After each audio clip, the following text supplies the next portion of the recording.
Hello everyone, ई student में आपका स्वागत है। हम पढ़ रहे थे प्रागैतिहासिक काल की संस्कृति। ओके, तो उसमें हमने पढ़ा था पाषाण काल। अब हम पढ़ेंगे निम्न पूर्व पाषाण काल। ओके, आज का हमारा टॉपिक है निम्न पूर्व पाषाण काल। अगर आपको पसंद आए तो लाइक शेयर करना ना भूलें। ओके, तो शुरू करते हैं। निम्न पूर्व पाषाण काल एक संस्कृति थी, चापर चापिंग पैबुल संस्कृति। क्या नाम था? चापर चापिंग पैबुल संस्कृति। इसके उपकरण सर्वप्रथम पंजाब की सोहन नदी घाटी, जो आज पाकिस्तान में है, वहाँ से प्राप्त हुए। इसी कारण इसे सोहन संस्कृति भी कहा गया। पत्थर के वे टुकड़े जिनके किनारे पानी के बहाव में रगड़ खाकर चिकने और सपाट हो जाते हैं, पैबुल कहे जाते हैं। इनका आकार प्रकार गोल पटोल होता है। चापर बड़े आकार वाला वह उपकरण है जो पैबुल से बनाया जाता है। इसके ऊपर एक ही और फलक निकालकर धार बनाई गई है। चापिंग उपकरण द्विधारा होते हैं, अर्थात पैबुल के ऊपर दोनों किनारों को छीलकर उनमें धार बनाई गई है। दूसरी है हैंड एक्स संस्कृति। हैंड एक्स संस्कृति के उपकरण सबसे पहले मद्रास के पास में बदमदूरे तथा अत्तिरपक्कम से प्राप्त किए गए हैं।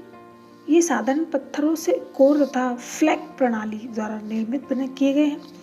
इस संस्कृति के अन्य उपकरण क्लीवर, स्क्रैपर आदि हैं। अब हम पढ़ते हैं सोहन संस्कृति। देखते हैं सोहन संस्कृति कैसी थी। सोहन संस्कृति सोहन सिंधु नदी की एक छोटी सहायक नदी है। प्रागैतिहासिक अध्ययन के लिए इस नदी घाटी का विशेष महत्व है। 1928 में एक व्यक्ति थे जिनका नाम था D.N. वाडिया। उन्होंने इस क्षेत्र से पूर्व पाषाण काल का उपकरण प्राप्त किया। 1930 में एक व्यक्ति जिनका नाम था K.R.U. टाड ने सोहन घाटी में स्थित पिंडी खेब नामक स्थल से कई उपकरण प्राप्त किए। सोहन घाटी में सबसे महत्वपूर्ण अनुसंधान 1935 में एक संधान हुआ, जिसमें 1935 में उन व्यक्ति का नाम था डी टेरा। उनके नेतृत्व में एल कैम्ब्रिज अभियान दल ने किया।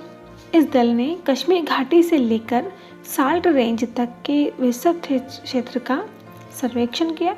उन्होंने हिम तथा अंतरहिम कालों के क्रम के आधार पर पाषाणकालीन सभ्यता का विश्लेषण किया। सोहन नदी घाटी की 5 वेदिकाओं से अलग अलग प्रकार के पाषाण उपकरण प्राप्त किए गए हैं। इन्हें सोहन उद्योग के अंतर्गत रखा जाता है। दूसरे हिम युग में यानी कि द्वितीय हिम युग में भारी वर्षा के कारण पुष्वल शिवालिक क्षेत्र में बोल्डर कांग्लोमरेट का निर्माण हुआ। बोल्डर वे पाषाण खंड हैं जिन्हें नदी की धाराओं द्वारा पर्वतों या शिलाओं से तोड़कर बहा लिया जाता है। ऐसे पाषाण खंडों द्वारा निर्मित सतह से ही बोल्डर कांग्लोमरेट की संख्या दी जाती है। पीटर ने बोल्डर कांग्लोमरेट के स्थानों से ही बड़े बड़े पैबुल तथा फलक उपकरण प्राप्त किए हैं। इन सभी का निर्माण क्वार्टरजाइट नामक पत्थर द्वारा किया गया। फलक अत्यंत घिसे हुए हैं। इनका आकार प्रायः कोन जैसा है। ये उपकरण सोहन घाटी में मिलने वाले उपकरणों से अलग है। इसी कारण विद्वानों ने इन्हें प्राक सोहन नाम दिया है। ये उपकरण सोहन घाटी में मलकपुर, चोंतरा, कलार, चोमुक आदि स्थानों से मिले हैं। सोहन घाटी के उपकरणों को शुरुआत में सोहन, उत्तरकालीन सोहन, चोंतरा तथा विकसित सोहन नाम दिया गया है। जलवायु शुष्क होने के कारण सोहन घाटी में अनेक कगार या वेदिकाएं बन गई हैं। दूसरे अंतरहिम काल में पहली वेदिका का निर्माण हुआ। इससे मिले हुए पाषाण कणों या पाषाण उपकरणों को आरंभिक सोहन कहा गया है। ये निम्न पूर्व पाषाण से संबंधित है तथा इनमें चापर और हैंड एक्स दोनों ही परंपराओं के उपकरण सम्मिलित हैं। चापर उपकरण पेबुल तथा फ्लैग पर बने हैं। इनके लिए चिपके तथा गोल दोनों ही प्रकार के पेबुल प्रयोग में लाए जा गए हैं। इन प्रारंभिक उपकरणों को अ, ब तथा सा 3 कोटियों में विभाजित किया गया है। अ कोटि के उपकरण अत्यधिक टूटे फूटे तथा घिसे हुए हैं। इनके ऊपर काई तथा मिट्टी जमी हुई है।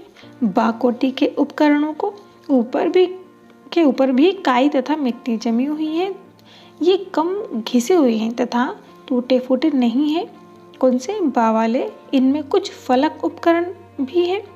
अब आते हैं सा कोटि के अंतर्गत अपेक्षा नए उपकरण हैं। यानी कि सा कोटि के अंतर्गत अपेक्षाकृत नए उपकरण हैं जिनके ऊपर काई तथा मिट्टी बहुत कम है। इनमें फलक अधिक संख्या में है। कुछ फलक उपकरण बड़े तथा कुछ छोटे हैं। पेबुल तथा फलक उपकरणों के साथ ही सोहन घाटी की प्रथम वेदिका से ही कुछ हैंड एक्स परंपरा के उपकरण भी मिले हैं। ये दक्षिण की मद्रास परंपरा के समकालीन है। विद्वानों ने इनकी तुलना यूरोप के पाषाणकालीन उपकरणों से की है जिनका निर्माण अल्बेविलियन अचूलियन प्रणाली के अंतर्गत किया गया था। सोहन की पहली वेदिका से कोई जीवाश्म नहीं प्राप्त हुआ है। सोहन घाटी की दूसरी वेदिका का निर्माण तीसरे हिमकाल में हुआ। इस वेदिका के उपकरणों को उत्तरकालीन सोहन कहा गया है। इन्हें अ ब 2 श्रेणियों में विभाजित किया गया है। अ श्रेणी के पेबुल उपकरण आरंभिक सोहन पेबुल उपकरणों की अपेक्षा अधिक सुंदर व विकसित है। इनमें फलकों की संख्या अधिक है। उपकरणों में पुनर्गठन बहुत कम मिलता है। फलककरणी लेवलायजियन प्रकार की है। ब श्रेणी के उपकरण नए तथा अच्छी अवस्था में हैं। इनमें फलक तथा ब्लेड अधिक संख्या में मिलते हैं। कुछ अत्यंत पतले फलक भी मिलते हैं। इस स्तर से कोई हैंड एक्स नहीं प्राप्त होता। समय की दृष्टि से उत्तरकालीन सोहन उपकरण मध्य पूर्व पाषाणकालीन है। सोहन घाटी की तीसरी वेदिका का निर्माण तृतीय अंतरहिम काल में हुआ। इसमें कोई भी उपकरण नहीं मिलता है। उत्तरकालीन सोहन के अंतर्गत चौंतरा से प्राप्त उपकरणों का विशेष महत्व है। इन उपकरणों में प्राक सोहन के कुछ फलक, सोहन परंपरा के पेबुल तथा फलक और मद्रास परंपरा के हैंड एक्स आदि सभी मिलते हैं। इससे ऐसा लगता है कि चौंतरा उत्तर तथा दक्षिण की परंपरा का मिलन स्थल था। डी टेरा की धारणा है, एक व्यक्ति थे पुरातात्विकवेत्ता डी टेरा, जिनकी धारणा थी कि मानव पंजाब में दक्षिण से ही आया तथा उसी के साथ हैंड एक्स परंपरा भी यहाँ पहुंची थी।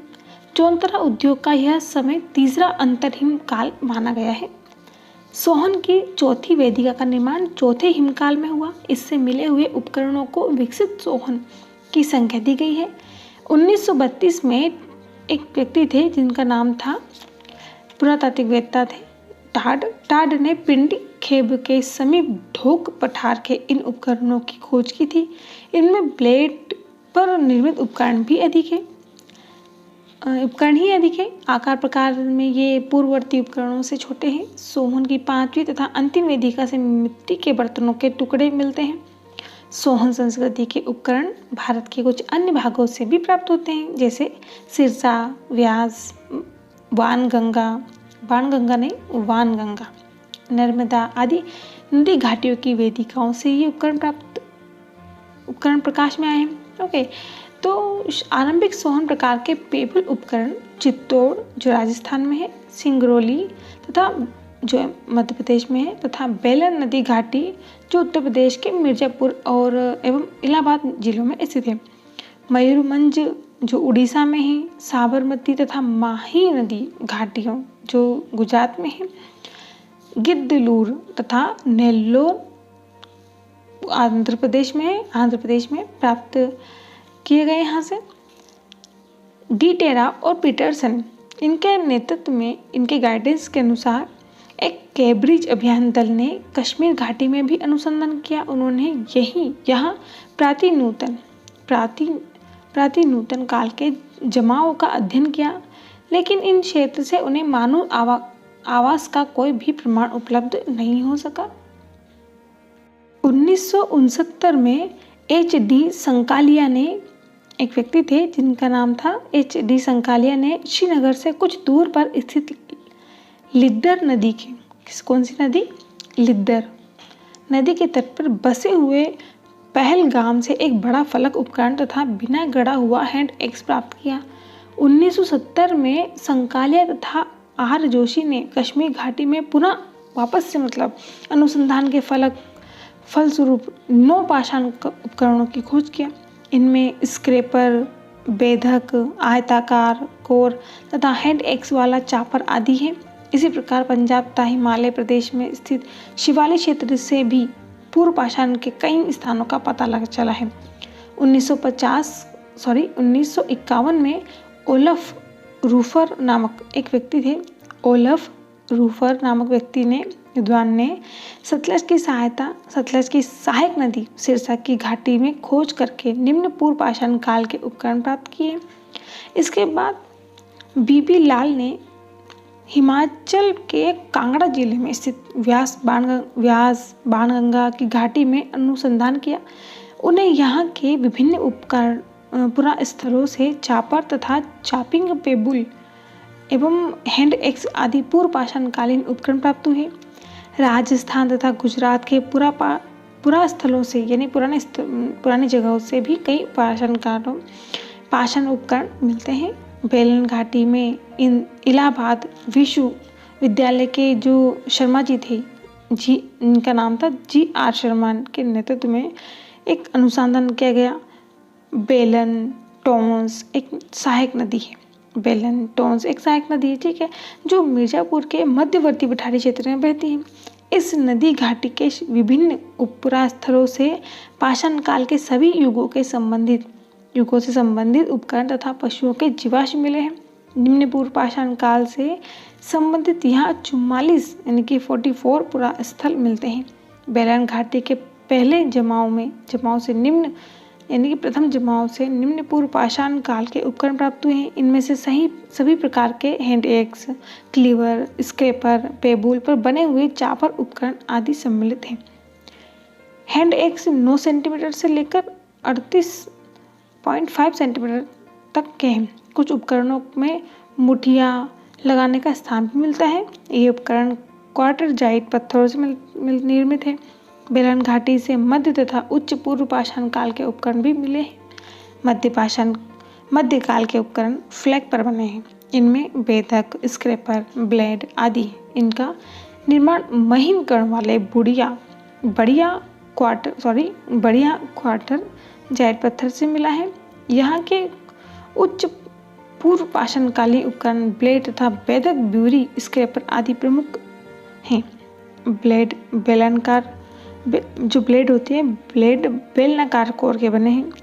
कुछ 15 सेंटीमीटर तक लंबे हैं। उपकरणों के अतिरिक्त बेलन के लोहंदा नामक क्षेत्र से इस काल की अस्थि निर्मित माता देवी की एक प्रतिमा मिली है, जो संप्रति कौशाम्बी संग्रहालय में सुरक्षित है। बेलन घाटी की उच्च पूर्व पाषाण कालीन संस्कृति का समय ईसा पूर्व 30,000 से 10,000 के बीच निर्धारित किया गया है। गोदावरी, नर्मदा, बेलन आदि नदी घाटियों से विभिन्न पशुओं के जीवाश्मों के साक्ष्य भी मिलते हैं, जो निम्न पूर्व पाषाण काल के हैं। इनके आधार पर विद्वानों ने इस काल का समय प्राचीनतम काल में निर्धारित किया है।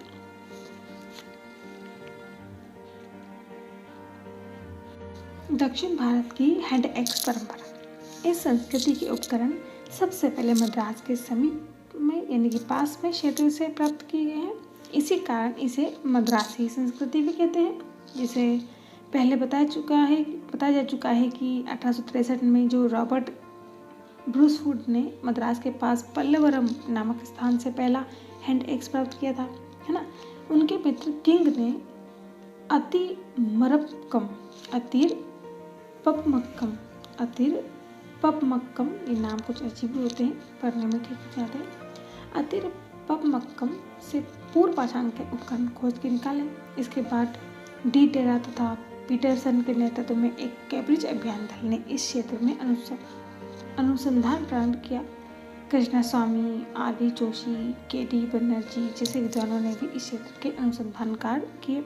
दक्षिण भारत की कोरतल-यार नदी घाटी पूर्व पाषाणिक संस्कृति के लिए महत्वपूर्ण है।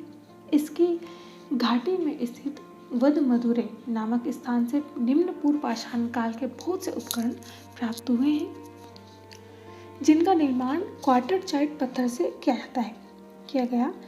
वदमदुरै के पास कोरतल-यार नदी की 3 वेदिकाएं मिली है।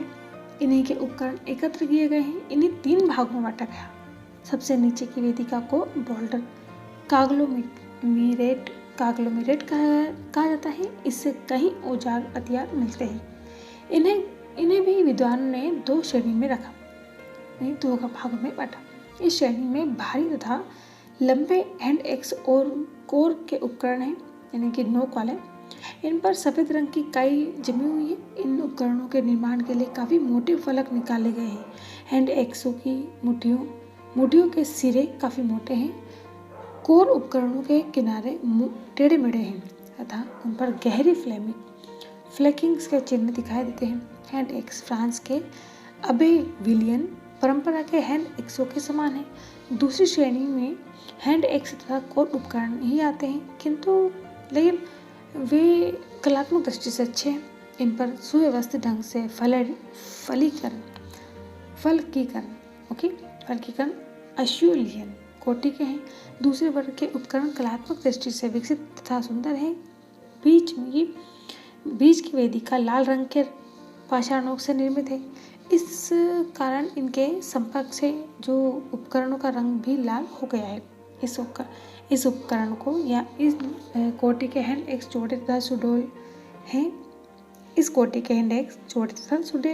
हैं। इन पर सोपान पर फलकीकरण अधिक है तथा पूर्व जन्म के भी प्रमाण मिलते हैं। इन्हें मध्य अश्यूलियन कोटि में रखा गया है। तीसरे वर्ग के उपकरणों का रंग ना तो लाल है और ना ही उनके ऊपर काई लगी हुई है। इस टेक्नोलॉजी दृष्टि से अत्यंत विकसित है। अत्यंत पतले फलक निकालकर उनके सावधानी पूर्वक गढ़ा गया है। हैंड एक्स अंडाकार तथा नुकीले दोनों प्रकार के हैं। वदमदुरै से कुछ क्लीवर तथा कोर उपकरण भी प्राप्त हुए हैं। कोरतल नदी घाटी है, कोरतल-यार घाटी का जो दूसरा महत्व एवं पूर्व पाषाण स्थल अति पक्कम है। यहाँ से भी बड़ी संख्या में हैंड एक्स, क्लीवर तथा फलक उपकरण प्राप्त हुए हैं, जो पूर्व पाषाण काल से संबंधित है। हैंड एक्स पतले, लंबे, छोटे तथा फलक निकाल कर तैयार किए गए हैं। यहाँ के हैंड एक्स अश्यूलियन प्रकार के हैं।